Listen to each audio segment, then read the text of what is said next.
Robert টি Kiyosaki রচিত rich dad পুর dad ধনীরা কিভাবে অর্থ আবিষ্কার করে বইটি বাংলায় অনুবাদ করেছে দিবেন্ত দ্বীপ।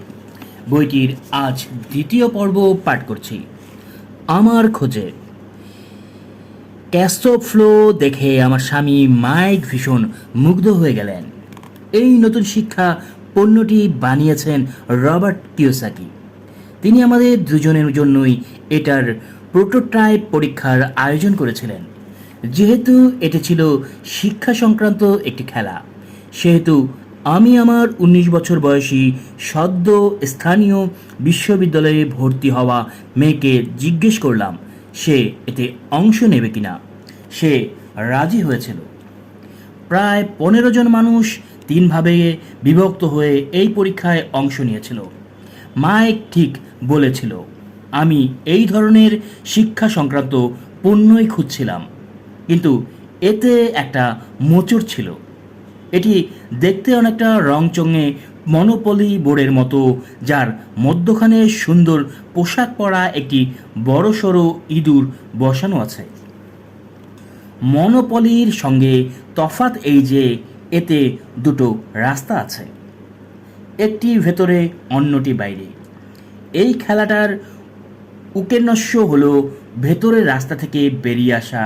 রবার্ট যার নাম দিয়েছেন রেড রেস বা ইঁদুর দৌড়, এবং বাইরের রাস্তায় পৌঁছানো যার নাম ফাস্ট ট্র্যাক বা দ্রুতগামী পথ। বাস্তব জীবনে ধনীরা কিভাবে খেলে রবার্টের মতো দ্রুতগামী পথ, সেটাই অনুসরণ করে। এরপর রবার্ট আমাদেরকে ইঁদুর দৌড় সম্পর্কে ব্যাখ্যা করলেন।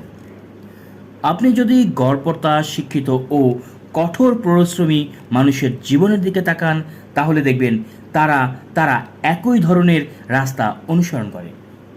একটি শিশু জন্ম নেয়, বিদ্যালয়ে যায়। ওই শিশু যখন ভালো ফল করে, মোটামুটি ভালো গ্রেড নিয়ে পাশ করে এবং কলেজে ভর্তি হয়, তখন তার গর্বিত বাবা মা বেশ উত্তেজিত হয়। শিশু গ্র্যাজুয়েট হয়, হয়তো কোনো গ্র্যাজুয়েট বিশ্ববিদ্যালয়ে যায় এবং ঠিক যেমন পরিকল্পনা ছিল সেই অনুযায়ী একটি নিরাপদ ও নিশ্চিত চাকরি বা পেশা খোঁজে। সে ডাক্তার বা আইনজীবী হিসেবে সেরকম একটি চাকরি পেয়েও যায়, কিংবা সেনাবাহিনীতে যোগ দেয় বা সরকারি চাকরি পায়। স্বাভাবিক পন্থায় সে টাকা রোজগার করতে শুরু করে, প্রচুর ক্রেডিট কার্ডের মালিক হয় সে এবং কেনাকাটা শুরু করে, যদি এরই মধ্যে সে তা না করে থাকে। হাতে টাকায় সে সেখানে যায় যেখানে তার মতো অন্য তরুণরা যায়। সে অন্যদের সঙ্গে মেশে, আড্ডা দেয় এবং কখনো বা বিয়ে করে ফেলে। জীবন এখন তার কাছে চমৎকার মনে হয়, কারণ আজকে তারা স্বামী স্ত্রী দুজনই আয় করে। দুজনের রোজগার তাদের কাছে আশীর্বাদের মতো। তারা নিজেদেরকে সফল মনে করে, তাদের ভবিষ্যৎ উজ্জ্বল দেখায়। তারা বাড়ি, গাড়ি ও টেলিভিশন কেনার সিদ্ধান্ত নেয়। তারা অবকাশ যাপন করে এবং সন্তান নেয়। সুখের বারতা নেমে আসে জীবনে। নগদ অর্থের চাহিদা বেড়ে যায়। সুখী দাম্পত্য জীবন স্থির সিদ্ধান্ত নেয় যে তাদের কর্মজীবন খুবই গুরুত্বপূর্ণ। তখন তারা কঠোর শ্রম দিতে শুরু করে, যাতে পদোন্নতি পায় এবং তাদের বেতন বাড়ে। তাদের বেতন বেড়ে যায়, তারা দ্বিতীয় সন্তানের জন্ম দেয় এবং আরও বড় বাড়ির প্রয়োজন পড়ে। তারা আরও কঠোর পরিশ্রম করে, আরও ভালো ও নিষ্ঠাবান কর্মী হয়ে ওঠে।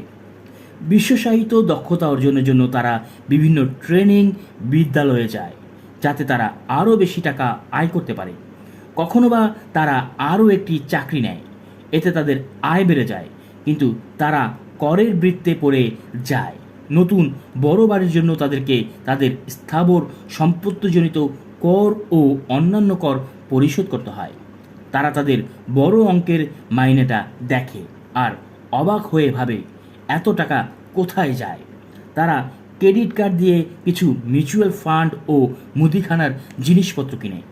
ছেলেমেয়েরা যখন 5 থেকে 6 বছরে পৌঁছে তখন সন্তানদের কলেজের খরচের জন্য ও অবসর গ্রহণের চিন্তায় সঞ্চয়ের প্রয়োজন বেড়ে যায়। সেই সুখী দম্পতি যারা 35 বছর আগে জন্মেছিল, এখন তাদের বাকি কর্মজীবনটা ইঁদুর দৌড়ের ফাঁদে আটকা পড়ে যায়।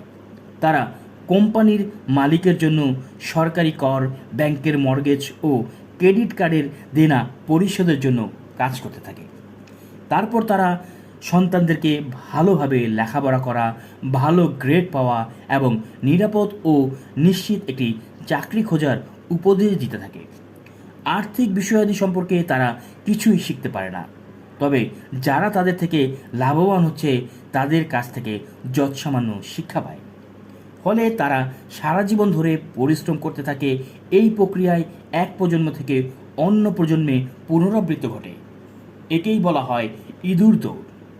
এই ইঁদুর দৌড় থেকে মুক্তি পাওয়ার একমাত্র উপায় হলো হিসাব ও বিনিয়োগের ক্ষেত্রে আপনার দক্ষতা সুনিশ্চিত করা। যদিও এই দুটি বিষয়ে দক্ষতা অর্জন সবচেয়ে গুরুত্বপূর্ণ কি না তা তর্ক সাপেক্ষ বিষয়। আমি এটা দেখে খুব অবাক হলাম যে একসময়ে একজন প্রশিক্ষিত সিপিএ হিসেবে যে রবার্ট বিগ 8 অ্যাকাউন্টিং ফার্মে কাজ করেছেন, সেই রবার্ট অন্তত মজার ও আকর্ষণীয় করে এই দুটো বিষয় তৈরি করেছেন। এমন মোড়কে সাজানো হয়েছিল যে যখন আমরা মন দিয়ে ইঁদুর দৌড়ের ফাঁদ থেকে বেরিয়ে আসার চেষ্টা করছিলাম, তখন ভুলেই গিয়েছিলাম যে এগুলো আমরা শিখছি। খুব শীঘ্রই এই পণ্য পরীক্ষাটি এক আনন্দ সন্ধ্যায় পরিণত হলো। আমার মেয়ে আমার সঙ্গে নানা বিষয়ে আলোচনা করছিল যেগুলো আমরা আগে কখনো করিনি। খেলাটি খেলতে একটি আয়ের বিবরণ এবং ব্যালেন্স শিটের প্রয়োজন হয়।